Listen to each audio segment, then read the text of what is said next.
Hola a todos, de nuevo con ustedes, muy contenta. Hoy entonces mis palabras sobre el capítulo 3 y capítulo que me parece bellísimo porque es el encuentro específico, como que escribo el encuentro específico de lo que para mí significó tener un hermano. A propósito de los hermanos, y para elegir este tema, Mauricio Ceballos, un gran amigo, y yo estuvimos hablando, compartiendo, nos gusta tertuliar, como él dice. Eh, Estuvimos hablando de cuáles serían los temas alrededor de los hermanos que pudiéramos tratar y les voy a compartir lo que entre los dos decidimos a propósito de lo que implica la vida de los hermanos, la experiencia de tener un hermano y su impacto en la vida amorosa. Para hablar de los hermanos, creo que lo primero que tenemos que tratar entonces es el complejo de intrusión. El complejo de intrusión es la decisión de un sujeto de vivir la experiencia de un hermano. ¿Por qué es la decisión? No es suficiente con que tengamos un hermano biológico, tenemos varios hermanos, pero hay uno en particular con el cual vivimos toda la experiencia que implica un hermano. ¿De qué se trata la experiencia? Conocer los sentimientos más dolorosos y al igual también los sentimientos más hermosos, a propósito, por ejemplo, de conocer con un hermano los celos, las rivalidades, los odios, las frustraciones, las pérdidas. Todos estos sentimientos se conocen a propósito de la familia como un lugar de no todo amor, y de la experiencia de vivir un hermano se conocen y van a impactar nuestras relaciones, específicamente las relaciones amorosas que tenemos ya cuando somos más grandecitos. ¿Por qué un hermano, la experiencia de tener un hermano, digamos, es tan delicada para la vida amorosa?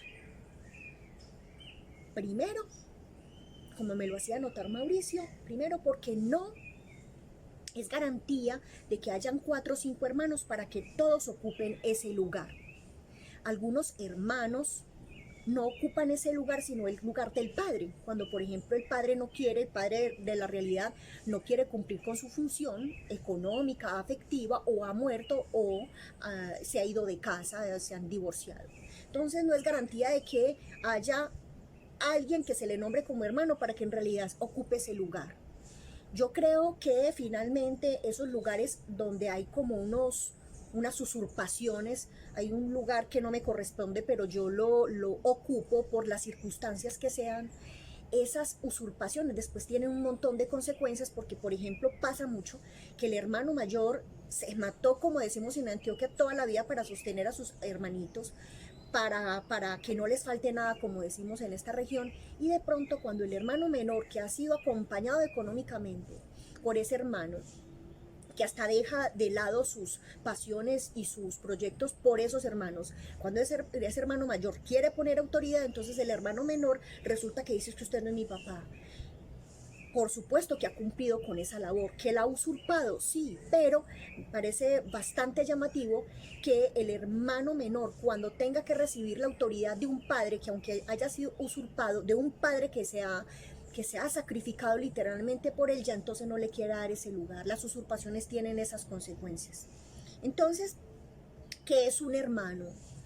Un hermano, uno cómo sabe que hay un hermano, que hay una elección, porque es con ese personaje de nuestra cotidianidad de pequeños, que bien puede ser un hermano biológico, un primo, el hijito de la empleada del servicio, es esa persona con la que vivimos varios aspectos. Entonces hay como una lógica de hermanos.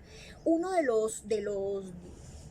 los eventos que nos hace vivir un hermano, o que hacemos vivir un hermano cuando son ellos los mayores, es la experiencia de hacer un duelo. Un hermano nos hace vivir 4 duelos. El primero de los duelos es la omnipotencia que rompe ese nacimiento, si son los mayores los que tienen que vivirlo. O el rompimiento de la omnipotencia cuando somos menores, porque podemos ver que ese hermano mayor tiene unos derechos, claro que también unos deberes, pero también unos derechos por serlo. Entonces eso quiebra mucho como digamos, la dinámica familiar, porque de entrada el nacimiento de ese pequeño, de ese nuevo ser, hace que se rompa para el mayor, sobre todo, la idea de ser hijo único y la idea que a veces sin querer los padres le transmiten de ser lo único. rompe con eso y es por eso que aparece lo que decíamos en estos días, aparece como la tendencia de los hermanos mayores a cobrarle semejante pérdida con la mentira, digámoslo así, de que es un hijo adoptado. Otra de los duelos que podemos vivir cuando se trata de un hermano es poder llegar a la conclusión de que no sabíamos todo. Porque el nacimiento de ese hermano, nos trae varias preguntas. Por eso es muy normal que aparece un hermanito y el hermano mayor empieza con esos porqués. Aparece una idea y es: yo no sé todo, yo pensé que yo sabía todo, pero no lo sé, porque entonces hay muchos efectos del mundo, muchos fenómenos que yo no conozco a propósito de cómo llegó ese bebé a la barriga de mi mamá, y empieza todas unas disertaciones y unas preguntas respecto de ello, y por eso generalmente ese nacimiento y el que no sea uno un hijo único dispara muchísimo la posibilidad de uno entretenerse mucho más en la investigación, en el consultar, en los saberes como tal, porque desde pequeños nos tocó literalmente romper con la idea de omnipotencia que les digo, de todo lo sé, para poder hacer unas cuantas preguntas sobre el nacimiento de ese nuevo integrante de la familia. También hay un duelo muy interesante que hace vivir los hermanos, y es el cuerpo. Entonces, si tú eres más fuerte, si tú no eres tan fuerte, si el otro tiene otras capacidades, este es muy capaz para el deporte, este no, este es más inteligente. Y entonces eso se puede evidenciar rapidito, porque los papás, sin querer, a veces por torpeza, sin querer no quiere decir que no sean responsables, empiezan a hacer unas comparaciones entre los hermanos que tienen que ver directamente con lo que hacen con su cuerpo o no hacen con el cuerpo, y entonces empiezan a aparecer las rivalidades o los odios, o digamos las angustias, porque se puede ver perfectamente la diferencia de esos cuerpos por ser más grandes, más pequeños, por las edades, por las cualidades, por las competencias con que nacemos, y eso empieza como a impulsar ciertos roces entre los hermanos, las comparaciones y las diferencias. Bien. Hay otro de los temas que me gusta mucho tratar sobre los hermanos, y que también tienen bastante impacto inclusive en la vida amorosa, y es esta cuestión de los celos. Yo quiero que quede súper claro de qué se tratan los celos. Se han dicho que el que se la ama, que los celos son naturales en las relaciones de pareja, que se espera que los celos aparezcan en un momento de la relación cuando uno no quiere perder al otro. Bueno, finalmente los celos, por lo menos para el psicoanálisis, no se trata de rivalidades. Los celos se tratan de identificaciones. Me explico. Cuando me di en la tarea de pensar en ustedes de cómo explicar todo eso, yo dije, bueno, ¿cómo me hago entender respecto a que los celos son como una identificación y no se trata de rivalidades, no se trata de eso? Y entonces consulté en la etimología y me encontré con que los celos se tratan de un afecto que tiene dos componentes. El celoso es un celador que hace su tarea con ardor. Es bellísima la etimología, porque lo que nos está diciendo es que el celoso está cuidando de algo, pero no es un cuidado cualquiera. Es un cuidado de algo que más adelante lo voy a transmitir. Es un cuidado de algo, pero es un cuidado que lo hace padecer muchísimo.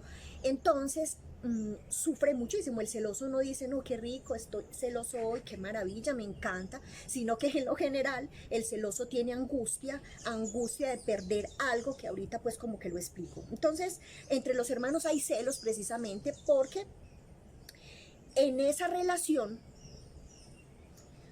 lo que el celador o el celoso está cuidando es de que no se vea lo que a él le falta. Imagínense, usted es un hermano mayor, creyó que tenía todo de los padres. De pronto le toca compartir hasta la habitación, o compartir el amor de los padres, o ver que a otro se le da más de algo por cualquier circunstancia, o se le da mejor, o hay más cuidados. Por supuesto que usted va a sentir una cierta rivalidad, pero en realidad lo que está sintiendo es una falta en ser de la que ya habíamos hablado. Me falta algo como para tener eso que ese sujeto que tenemos al frente tiene. Entonces, ¿qué es lo que cela el celoso? ¿Qué es lo que vigila con ardor? Su falta en ser. Es decir, lo que le trae el hermano menor, que eso también se ve en las relaciones de pareja, la experiencia de tener un hermano lo que nos pone a pensar es que nos falta, porque a partir de ese nacimiento lo que se nos cuestiona es nuestro lugar, nuestras potencias, nuestras competencias, porque entonces empiezan a aparecer, digamos, las palabras que nos hacen pensar que hay un favorito, que hay como un asunto de él tiene algo que yo no tengo y eso lo hace ser como el favorito. Eso es lo que cela una persona. En realidad, cuando hay una discusión entre parejas sobre los celos, no es común, casi que es muy escaso, que, por ejemplo, que yo sea la celosa y que yo le diga a mi pareja, mira, lo que pasa es que estoy muy celosa, me siento muy celosa, pero en realidad estos celos no tienen que ver sino conmigo, mira, yo me he estado pensando mucho, no. Generalmente la persona dice, sí, ella, vos que le decís, la admirás, que le das me gusta a todas sus fotos y que todo el tiempo estás diciendo, hablando de ella, que es maravillosa, que es muy inteligente. Es decir, el reclamo del celoso, la celosa, en realidad lo que contiene ese reclamo es como que revela un secreto y es, yo me he sentido en falta, me siento menos respecto al lugar que le das a esa persona, te estoy reclamando que ya no me pones en el lugar de completo o completa, sino que me pones en el lugar de la falta en ser, porque estimas en ella o en él algunas cosas que yo valoro, pero creo que no tengo, ¿cierto? Finalmente. Entonces, ¿qué es lo que el celoso cela? O cuando se dice, es que tengo miedo de perderte y por eso te celo. No, no, el celoso en realidad no tiene miedo de perder al otro, aunque suene muy drástico. Puedes tener esa sensación de que tiene miedo de perderlo, pero en realidad el celoso lo que quiere perder es su ser. Y el otro se vive, el otro que es como el que está mirando a su pareja, se vive como una amenaza porque tiene, el celoso es muy bueno para mirar hasta lo que no se ve, tiene las facultades, las competencias, las habilidades o las apariencias físicas que uno cree que no tiene y empieza digamos, la angustia porque se pierde el ser. Bueno, entonces, el celoso tiene como una batalla, construye una batalla. ¿Cuál batalla? Yo, con mis celos, lo que voy a querer conseguir es que el otro me dé un lugar. Pero fracasa. Fracasa porque en realidad no consigue sino que el otro lo menosprecie menos o por lo menos se lo sienta de esa manera, porque por ejemplo una de las frases es, eso son películas tuyas, a propósito de las películas, son películas tuyas, ella no me gusta a mí, es porque yo la admiro, es una compañera de trabajo, pero en realidad en el fondo de ese discurso, sin querer a veces, lo que hace es volver al celoso más pequeño de lo que él se siente. Otro de los asuntos que me parece que podemos tratar respecto de las relaciones con los hermanos es esto del amor y el odio. Se ha creído comúnmente que el amor y el odio son afectos. Y uno dice, yo siento mucho amor por ti, o le cuenta a una amiga que siente odio por alguien. Pero en realidad, el amor y el odio como los principales, digamos, sentires, por decir algo, en el cuerpo, no son afectos, no son sentimientos, son pasiones. Gloria, ¿y cuál es la diferencia? Un afecto, como la tristeza, la frustración, la alegría, a propósito de esa película tan hermosa que es Intensamente, para que las podamos experimentar en el cuerpo, pues necesitamos el vínculo con los otros. El otro me hizo dar tristeza, me hizo dar frustración, el otro pone y yo también pongo. Entonces, en el afecto como la tristeza, tiene que haber dos para poder que suceda, que aparezca ese afecto. Pero el amor y el odio no. Voy a explicar primero el amor, de qué se trata. Voy a basarme en una de las concepciones más bonitas que he podido leer sobre el amor, que es una concepción freudiana, y se la voy a tratar de decir lo más fielmente posible como la recuerdo. Freud dice, si amo a otro, es porque el otro lo merece y se me parece. Y lo merece tanto y se me parece tanto si en aspectos importantes yo me pueda amar a sí misma en él. Es decir, que el amor y el odio como pasiones se viven en soledad. Yo sé que decimos que amamos u odiamos a alguien, pero en realidad, a propósito de lo que estuve hablando sobre el chisme, en realidad no amamos a otro o no lo odiamos, sino que nos amamos a través de él o lo odiamos para defendernos del odio que nos deberíamos poner a nosotros mismos para empezar a resolver nuestras situaciones. Entonces el amor es una pasión, no es un afecto. Eso implica que cuando estamos en una relación de pareja o cuando estamos en la relación con los hermanos, eso es bellísimo, porque generalmente el hermano mayor, por identificación con el padre y todas estas cosas, en lo general, el hermano mayor quiere educar al hermano menor. Quiere decirle cómo hay que comer, cómo hay que vestir, qué recoger. Eso no pasa siempre, no es garantía de que el hermano mayor se tome la tarea de educarlo. A veces el hermano menor se cree educador, entonces que mire que dejó esto tirado, que esto no lo recogió, que mamá, que mire que es que él no es juicioso, pero yo sí. La pregunta es, ¿por qué queremos educar a un hermano? ¿Por qué nos da por ahí? ¿Por qué tenemos ese empuje? Lo queremos educar para poder cumplir con la dinámica de lo que es el amor, que se parezca.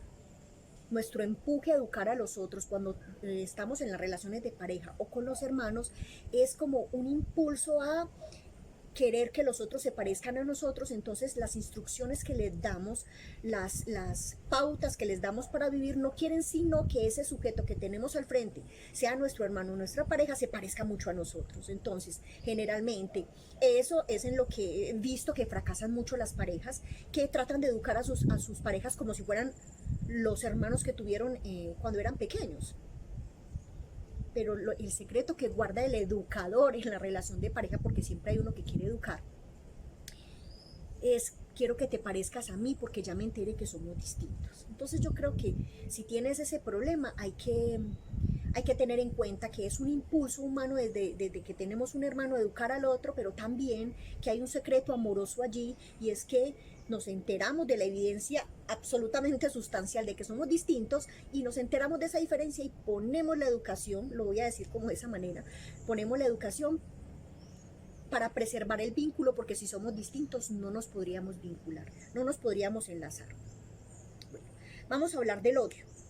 Si el odio y el amor son pasiones, y dicen por ahí que el amor, que el odio, que de un solo salto se puede pasar de una pasión a otra, y también podemos recordar que muchas de nuestras parejas o nuestros amigos o nuestros más cercanos, uno los empezó odiando y después es que no, es que me acuerdo que me caía re mal y ya después te amo con toda mi alma, ¿cierto? A veces los vínculos empiezan con un fuerte impasse, un desencuentro, y después eso se vuelve todo bonito. Entonces la pregunta es: ¿por qué se puede pasar tan rápidamente del odio al amor? Muy sencillo, es que es de lo mismo, odiamos y amamos no al otro, sino a nosotros mismos. Entonces el odio, mire la hermosura que guarda el odio.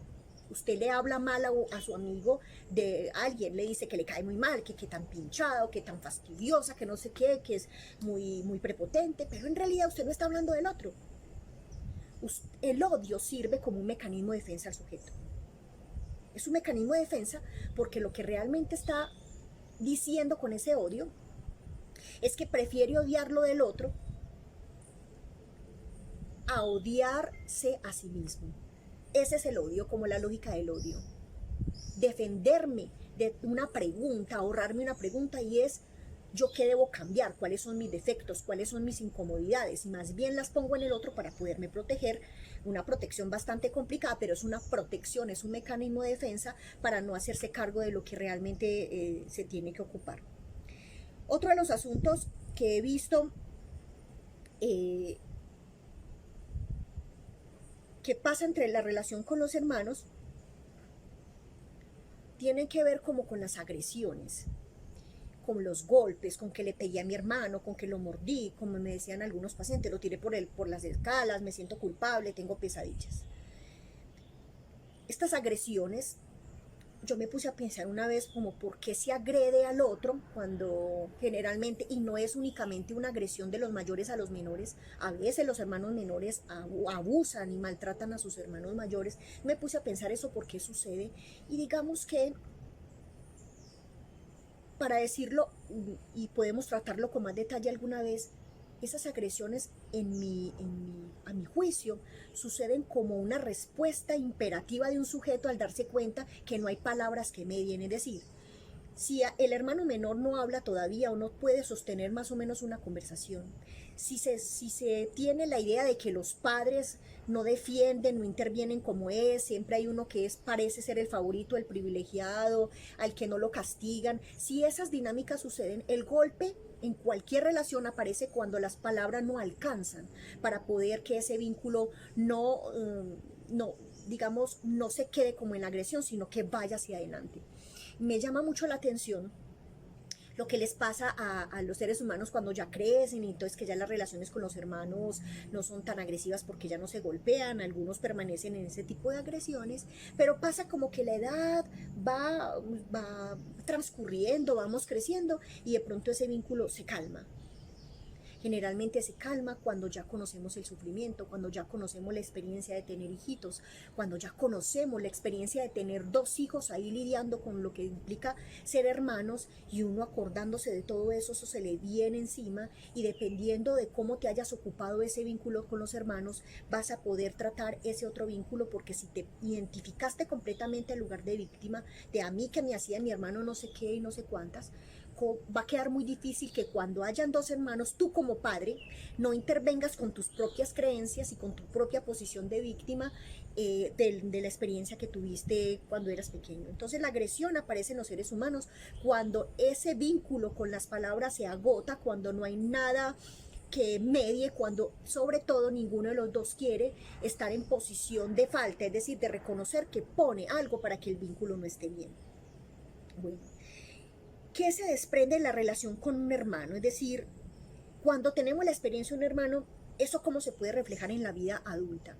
De la relación con los hermanos para que tengan mucho cuidado si la están viviendo en este momento o si la están recordando y la pudieron como traer a su memoria con el capítulo 3 de La casa que vivimos. Tengan en cuenta que esa relación tan delicada en la que se viven tantos asuntos inolvidables y que marcan la vida, de esa relación se desprende nuestra relación con el amor, con la sexualidad, porque a veces sucede comercio sexual entre hermanos, la relación que tenemos con los celos, con los duelos, hasta con los padres. Esa relación es muy delicada y esas concepciones que construimos en la vida de pequeños es lo que ponemos en la vida adulta. Entonces les voy a poner 4 ejemplos de cómo esos vínculos que tenemos con los hermanos pueden impactar la vida amorosa. Entonces yo he conocido como 4 tipos de parejas o 4 tipos de vínculos. Hay un vínculo en el que alguno de los dos cuida excesivamente al otro. Eso se desprende de relaciones con los hermanos donde te pusiste casi que el imperativo que a veces ponen los padres, cuida a su hermanito, entonces esté pendiente de él, es que usted es el hermano mayor. Y todo el tiempo sucede como que construye una concepción de amor y de vínculo en la que hay que cuidar al otro y eso es un signo de amor, pero digamos, aparece la mala noticia de que el otro no quiere ser cuidado. Por ejemplo, no me trate, es que usted cree mi mamá, es que como así, es que yo puedo solo, porque tengo que estarle consultando todas mis cosas. Aparece ese malentendido y esa persona no puede, el cuidador no puede concebir por qué no se deja cuidar si esa es su experiencia amorosa. Eso es lo que ella cree del amor, por ejemplo. Y empieza, por ejemplo, a afectarse muchísimo la vida sexual porque aquella que se cree madre a veces hasta lo consigue y hace que su esposo retire su deseo sexual porque, lo voy a decir bruscamente como a manera incluso de chiste, pues porque uno no se acuesta con su mamá. Entonces, si ella se pone en ese lugar si usa en su relación de pareja la concepción de amor cuidador, muy fácilmente se entorpece la vida económica de ese chico y se entorpece la vida sexual a propósito de ese lugar que ella quiere ocupar torpemente, desprendido de su vida infantil. Otro de las relaciones de pareja, de la relación con los hermanos que he visto que se pone en la vida adulta es la tendencia a vivir relaciones clandestinas. Eso sucede pues en la vida adulta. Eso sucede muchísimo, sobre todo cuando los hermanos viven encuentros sexuales o tienen una relación tan de camaradería que digamos, se ocultan sus pecados, sus transgresiones. Y suelen entonces empujarse a relaciones de pareja donde se tienen que ocultar, donde sea clandestino, donde no se pueda, donde el vínculo posible tiene que ser si hay una transgresión, una prohibición, algo que ocultar. Otra de las maneras es vincularse a través de los celos, es decir, que la concepción de amor es que hay que estar siempre vigilando al otro para que no se vaya, pero ya supimos de qué se trata, pues como la lógica interna del celoso. El celoso fácilmente se puede producir en la infancia, se puede estructurar en la infancia y volver en la vida adulta, cuando todo el tiempo en la vida infantil se le estaba menospreciando. Todo el tiempo él tenía que hacer más cosas de las normales, todo el tiempo se le estaba comparando con el otro, entonces llega la relación de pareja con la idea de que él es un menos y que el otro es un plus, y entonces todo el tiempo lo cuida como un tesoro, que tiene que cuidar hasta las últimas consecuencias, porque si no lo cuida, entonces se puede ir y se va casi que la vida misma con ese sujeto.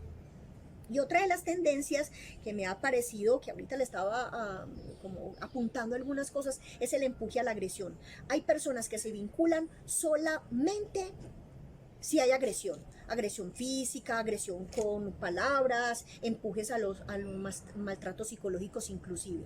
Cuando esto sucede, en lo general, uno indaga en esa vida infantil, en esa vida amorosa, y hay hogares donde no hay casi palabras, hay hogares donde los vínculos son a partir de señales, a partir de silencios, a partir incluso de agresiones, y la palabra no tiene el valor curativo. Por ejemplo, hay familias donde los papás no promueven que cuando hayan discusiones, cuando hayan impases, por ejemplo, habla con el hermano, discúlpate con él, qué fue lo que hiciste mal.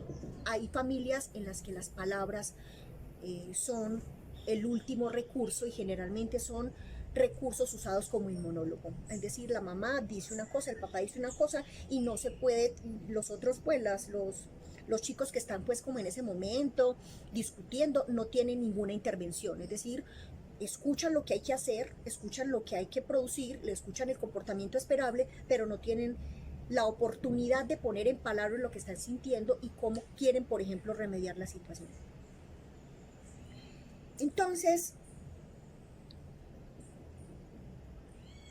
si nosotros ya tenemos la experiencia de un hermano, si nosotros ya supimos, de pronto este video te sirvió un poquito, o estuviste leyendo el capítulo, o hiciste unas reflexiones, y de pronto te diste cuenta qué es eso del hermano que traes en tu vida de pareja, vas a caer en cuenta de algo que te lo quiero como mostrar, y es que en esa relación con los hermanos, a nuestro pesar, lo que decidimos es el modo de sufrimiento que vamos a poner en la mayoría de las relaciones que tenemos, e incluso más fuertemente en la vida de pareja. Es decir, que en la relación con los hermanos, lo que vamos a elegir es el sufrimiento que vamos a repetir una y otra vez en nuestra relación de pareja. En el capítulo hay una escena bellísima que puedo escribir lo mejor que pude, incluso con la ayuda de Adriana Vélez, mi editora, y es la escena del colibrí, donde digo que del sufrimiento hay que irse de manera ágil, rápida y precisa. Yo había perdido de vista algo, Mauricio Ceballos, mi gran amigo, me lo hizo ver, yo no lo había visto, y es que el colibrí va y toca la flor, pero se aparta. Esa escena que él me hace ver me hizo caer en cuenta de lo que nos pasa con el sufrimiento. Si de la relación con los hermanos se captura o se elige el sufrimiento que vamos a repetir cuando somos grandes en los vínculos con los otros, sobre todo en las relaciones de pareja, del sufrimiento es muy difícil irse como un colibrí, irse para atrás como un colibrí para poderse distanciar de lo que parece bello, pero que de todas maneras afecta un poco, que es el sufrimiento. Es muy difícil irse porque es lo único que hemos vivido. Si nuestras relaciones las hemos vivido con que siempre nos rechazan, o que siempre nos dan la espalda, como por ejemplo les compartí, o que el otro siempre quiere hacerme daño, quiere tener alguna ventaja, Si esa ha sido la vida, si ha sido nuestro paisaje, si es, digamos, la acuarela que pintamos, es muy difícil que nos vamos de ahí porque la pregunta que nos asalta consciente o inconscientemente es, bueno, y después de que yo resuelva de que yo no quiero seguir más repitiendo este modo de sufrimiento, ¿a qué me voy a dedicar? Es como que nos obliga a una construcción, a hacer un invento sobre lo que implica vivir sin el sufrimiento, que a veces no estamos muy a gusto de hacer porque implica a dejar caer un montón de ideales, un montón de preguntas y un montón de costumbres, como por ejemplo que usted siempre se sienta rechazado y de pronto un día amanezca y ya no es rechazado. ¿Con qué va a vivir esa experiencia, aunque supuestamente sea una bella experiencia de no ser rechazado? ¿Cómo va a seguir viviendo la vida si usted lo que conocía es ser rechazado y la lupa que tenía y la ficción es ser rechazado? ¿Ya cómo va a seguir viviendo si no tiene los argumentos, los esquemas para poder afrontar incluso la dicha? Pasa mucho con los seres humanos, con los pacientes, que cuando están saliendo del sufrimiento, cuando se están yendo así como hay que irse, como lo que la metáfora que pongo en el libro, cuando se están yendo empiezan a sentir mucho vértigo. Entonces, si por ejemplo siempre los hombres la maltrataban y aparece un hombre encantador que la quiere cuidar, que la quiere amar, que la quiere proteger, que quiere tener muchos detalles, regalos con ella, de pronto se encarta y dice, Doc, entonces yo estoy como desesperada, como que es demasiado bueno, si será verdad o será homosexual, no, es que yo creo que es como homosexual, o será que tiene como un tapado, es que yo creo que tiene como un tapado.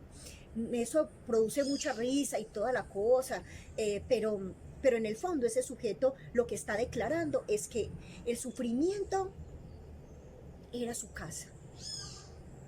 Y este nuevo ser le empieza a mostrar otro modo de habitar esa casa y empieza a partir de él a construir un hogar donde no hay angustia y entran en pánico. La dicha hace que el sujeto entre en un cierto pánico, en una cierta angustia, sobre todo porque no sabe vivir eso que se le está presentando y eso le conmueve el alma. Bien. Entonces, la pregunta es, ya me enteré cómo sufro, ya me enteré qué traje de la relación con mi hermano en la vida de pareja. Bueno, Gloria, entonces yo ya qué hago. Pues les voy a dar dos indicaciones sobre cómo irse. La primera la estuve pensando mucho, me hacía pensar esto Mauricio, yo no lo había considerado, es esto de la tranca en la puerta. Después fue que pensé con sus palabras en que esa tranca que ponemos, que yo puse, que hacía poner en mi casa para sentirme segura, esa tranca es la salida que nos inventamos. Cada uno tiene su propia tranca para que no sienta que el otro que amenaza, que va a hacer daño, entre. ¿Cuál es tu tranca? ¿Qué es eso que has puesto entre la calle y tú, entre el otro y tú, entre tu casa y digamos la intemperie, para defenderte? Yo he escuchado varias trancas. Una de las trancas es inventarse que ningún hombre o ninguna mujer es la indicada para así defenderse de una pregunta, y es: ¿cómo voy a tener una relación de pareja que no sea como la de mis padres o como la que tuve con un hermano? Otra de las trancas, por ejemplo, es decir que este mundo está muy complicado, que uno no consigue trabajo, que no sé qué. Pero en realidad sí hay sí hay un contexto que estamos viviendo, pero lo extraño es que algunos consiguen trabajo a pesar del contexto y otros no, inclusive con las mismas profesiones.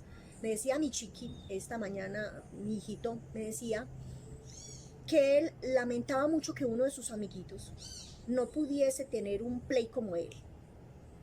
Y yo le dije: Sammy, ¿tú te acuerdas cómo es que tienes ese Play? ¿Tú sabes cómo llegó ese Play a tu vida? Y me dice: sí, mamá, ahorré un año, trabajé, hice algunas cositas entre los familiares y conseguí mi dinero para comprar ese Play. Yo le dije: bueno, la diferencia entre él y tú no es que él no tenga un Play y tú lo tengas, es que tomaste la decisión de que había algo que querías y pusiste de ti para que no se convirtiera la excusa de no tengo dinero, en esa excusa, en esa tranca que nos ponemos para no tener nuestras propias cositas. Entonces la tranca es como la salida inmediata, como la respuesta inmediata para sostenernos en una ficción Pero la apuesta, y es como lo que les quiero compartir, la apuesta que podemos tener es, bueno, ¿qué solución le voy a dar? Porque es que hay una diferencia entre salida y solución. La salida es lo que hay que hacer rápido para protegerse. Pero la solución es una invención que nos hacemos respecto de un problema que tenemos a propósito de nuestras relaciones de pareja, qué es lo que realmente siempre me pasa, cuál es mi parte en eso que siempre me pasa, para que cuando me disponga a una relación amorosa, yo no pierda de vista qué es lo que yo hago, qué es lo que realmente cómo estoy participando para que eso suceda. Y por ejemplo, darse cuenta que si se está ahorrando la posibilidad de tener una pareja porque implica un montón de renuncias, un montón de acuerdos, pues que finalmente, si esa es su apuesta de vida, tener una pareja, la haga haciéndose un invento de sí mismo. Acuérdense que el amor se inventó en el mundo para que cada uno construyera una mejor versión de sí mismos. Me encantó estar con ustedes, espero preguntas, espero responderlas y bueno, aspiro profundamente que todo esto que les pude compartir les ponga una pregunta en el cuerpo, que les haga quebrar un poco la idea de que tenemos que estar con los mismos sufrimientos y que tenemos que acomodarnos a todo lo que nos pasó en la infancia, que porque eso es así, ¿no? Podemos tomar la decisión de hacer una mejor versión de sí mismos. Un abrazo.